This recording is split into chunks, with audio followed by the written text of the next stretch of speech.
The Florida Gators did not back down last night in the Swamp. Final score, Florida 29, Tennessee 16. The streak stays alive in Gainesville in terms of the Gators protecting the Swamp.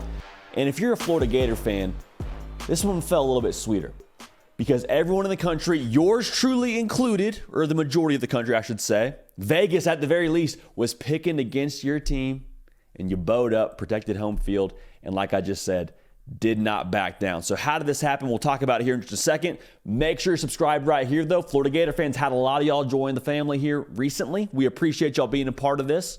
And if you have not yet subscribed, no time like the present. Also, follow me on the socials at JD Piquel on Twitter, as well as on Instagram to stay up with everything that we got going on here. So we appreciate you in advance for that. Last night, man, the Swamp, it looked electric. Like you could tell that there was, and Billy Napier said as much, there was a 12th man effect in Gainesville last night, and it messed with Tennessee, what they were doing, being able to communicate the line of scrimmage, what happened with them with procedural issues. Like they were definitely a factor, and that's why the streak is what it is.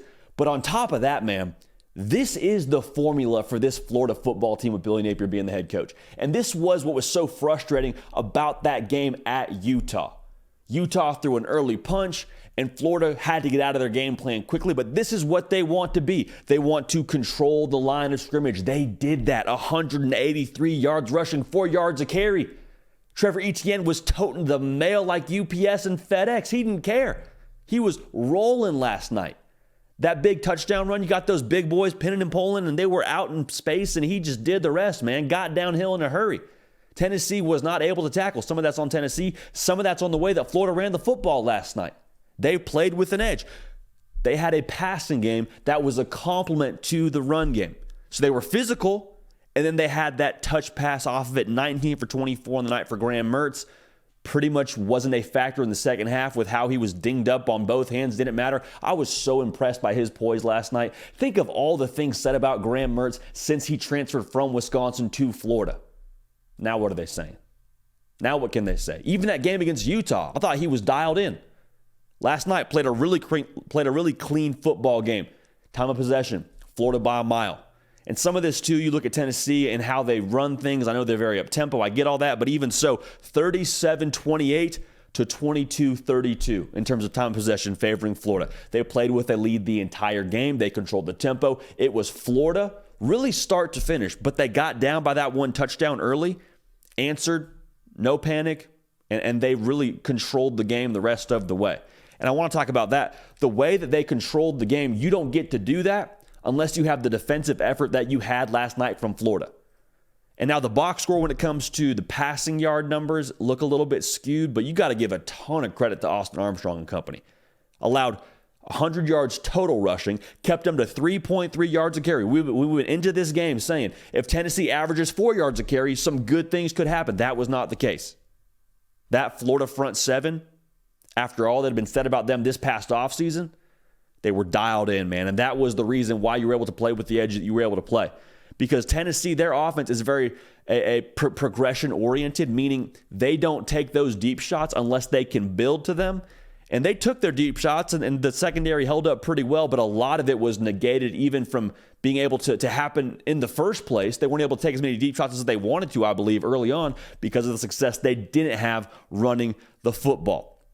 There's a real edge to this Florida football team as a whole now. They are very much so bought in. Billy Napier, Graham Mertz, the entire persona of this team, there was a large opportunity in my mind after that Utah game. I keep going back to it because I think it's important. There's a large opportunity to pack it in. And we sat here this Friday morning after that game on that Thursday night and said there is now a tremendous opportunity for the leadership in that building and in that locker room to say, that ain't us.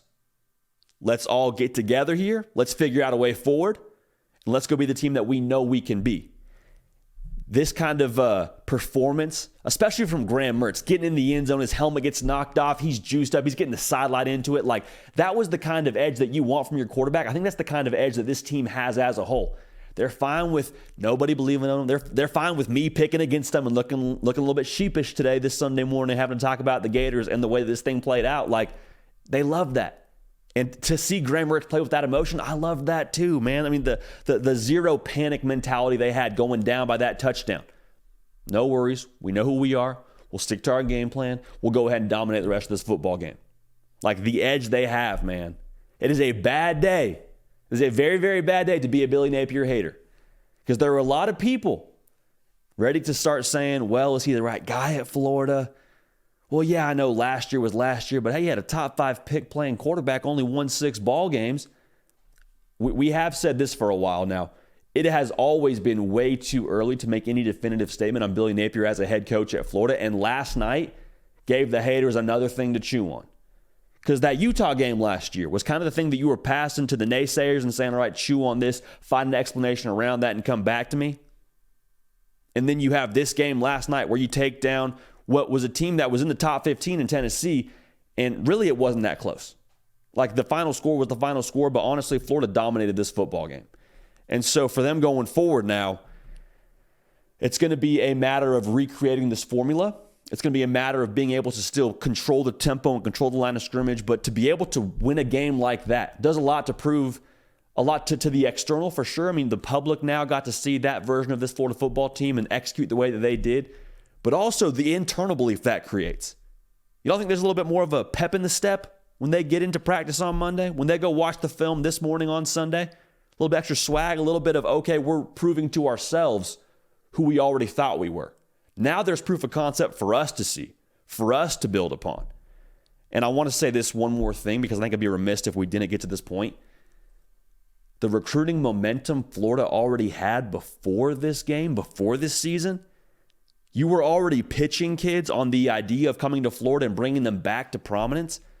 To be able to package that up to all the recruits that were in the swamp last night and all the recruits that were thinking about Florida that watched that game on national television with Kirk Herbstreit and Chris Fowler calling the game, you don't think that maybe elevated Florida in their minds just a little bit? Now you have some proof of concept. So for Florida going forward now, this is the formula. Make no mistake about it. Is it super flashy? Not all the time. Is it going to be 5 wide? Let's air it out and let's go just drop bombs every other play? No. But if they can dominate the line of scrimmage like they did yesterday and have a defense that controls the tempo, they're going to have a chance to be in a lot of football games against a lot of really good teams. So Florida taking care of business, like I said, did not back down in the swamp. Billy Napier, probably his biggest win to date as the head coach in Gainesville. Make sure you're locked in right here. Again, appreciate y'all tuning in every single live show, which is Tuesday, Wednesday, Thursday. We have this operation we do on Sunday morning where we just do a ton of content from the day before. We give you our predictions. We give you our thoughts throughout the week. Again, Tuesday, Wednesday, Thursday, 11 a.m. Eastern. Follow me now on the socials at JD Pickell on Twitter or X, whatever you want to call it, and on Instagram at JD Pickell. I will let y'all know when we are going live at those times and drop you a link. We appreciate y'all. We love y'all. We're going to keep this party rolling. We will see y'all next time. Hey y'all, thanks so much for watching. Subscribe to the channel here to make sure you don't miss an episode of The Hard Count. Also be sure to check out other videos on the On3 YouTube channel.